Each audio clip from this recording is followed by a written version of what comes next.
There is an African proverb from the Kingdom of Buganda which says, "Agali awamu gegaluma ennyama." This means that it is the united teeth that can chew the meat. In other words, real strength comes from working together. But what happens when the teeth don't bite together, or when a board can't act with unity? That's exactly what happened to the board of the National Social Security Fund of Uganda in 2022 and 2023. Internal conflicts disrupted teamwork and affected how the board functioned. Hi, my name is Jimmy Walabyechi, and you're welcome to Corporate Governance Africa, where we seek to promote good governance through film. This is the first of a three-part series on board dynamics. Board dynamics are the interactions between the board members individually and collectively, and how these influence and are influenced by the wider stakeholder system. In simple terms, board dynamics are about how well the board members work together. The subject of board dynamics is important because a board can have all the right structures on paper, but its members simply can't work together. This means that governance will fail, and ultimately, in the long run, the organization can fail. Whether you're a director, a shareholder, a company secretary, or even if you're part of management or the owner of the organization, understanding board dynamics can help you to create a healthier and a more effective boardroom. In this video, we explore the first 3 of 8 key lessons that can be drawn from the NSSF experience. These are lessons or points that apply to boards both in the public and in the private sector. The lessons which we explore in this series are: 1. Director behaviors matter. Skills alone are not enough. It's important to respect boundaries with management. The board chair's role is critical in ensuring that there is good board dynamics.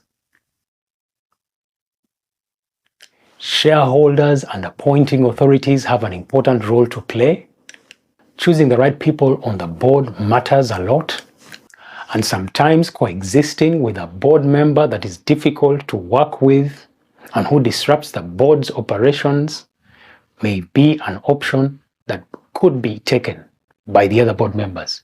Finally, sometimes training and other measures related to board development may help to address the challenges of board dynamics. This may be one of the interventions that may be applied when the relationship amongst board members have broken down. In this first video, we cover the first 3 points. In the remaining 2 videos, we shall cover the other points in installments.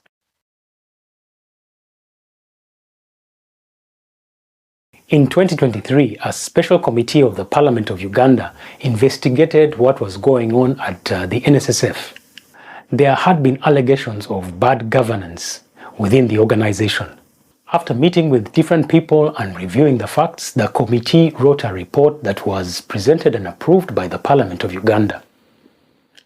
That report helps us to understand what went wrong and what we can learn from the whole scenario at the National Social Security Fund of Uganda.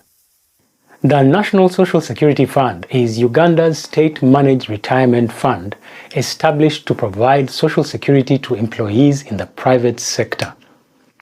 The NSSF board is comprised of 10 board members with 9 non-executive directors.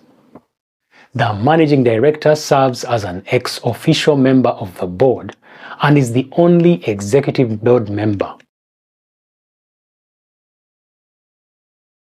The findings of the Special Parliamentary Committee revealed that one board member behaved inappropriately towards both the management and fellow board members.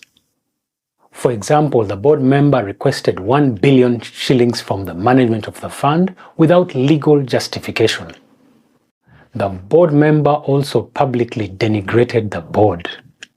The member is also said to have threatened the life of a fellow board member of the board of the NSSF.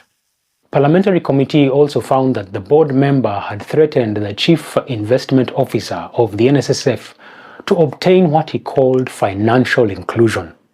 The parliamentary committee also found that the board member had sought to influence the management of the NSSF to purchase land in Mbale and Mbuya. These are locations in Uganda, and they are said to have been connected to the board member's personal interests. Also, the board member took to the media on the 8th of January of 2023 at one of the Uganda's local television stations, the NBS News, and made comments about the NSSF.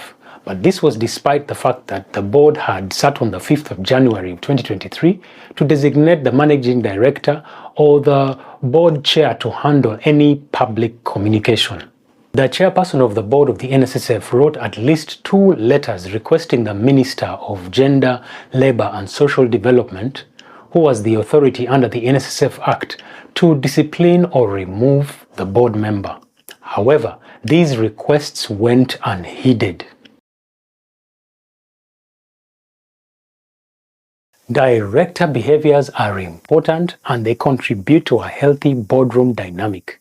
The parliamentary committee stated in their report that the alleged conduct of the director was unbecoming and contrary to the standards expected of a board member. The committee also said that the behavior brought the image, reputation, brand equity, and overall performance of the board into disrepute.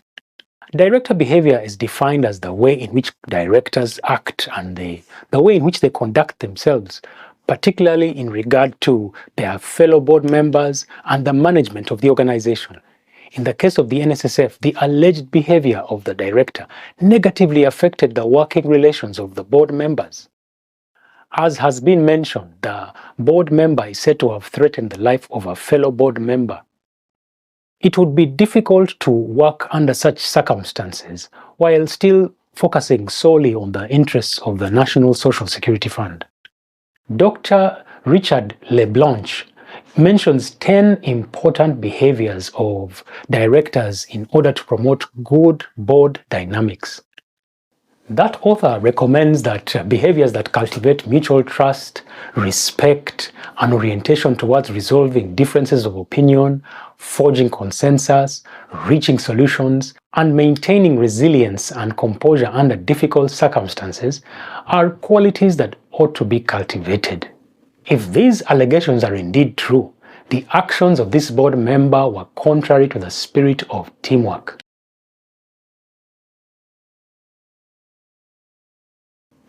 Having a board with members who are very highly skilled may not exempt that board from having challenges in their boardroom dynamics. They may still not be able to work together.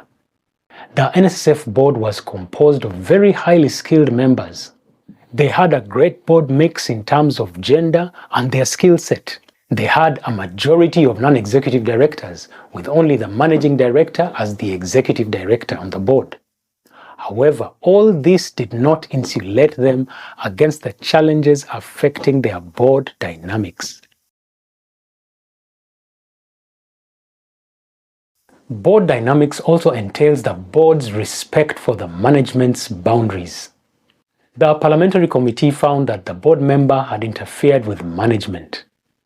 As has been shown, for example, the board member asked for favors from the manager in charge of investment at the NSSF.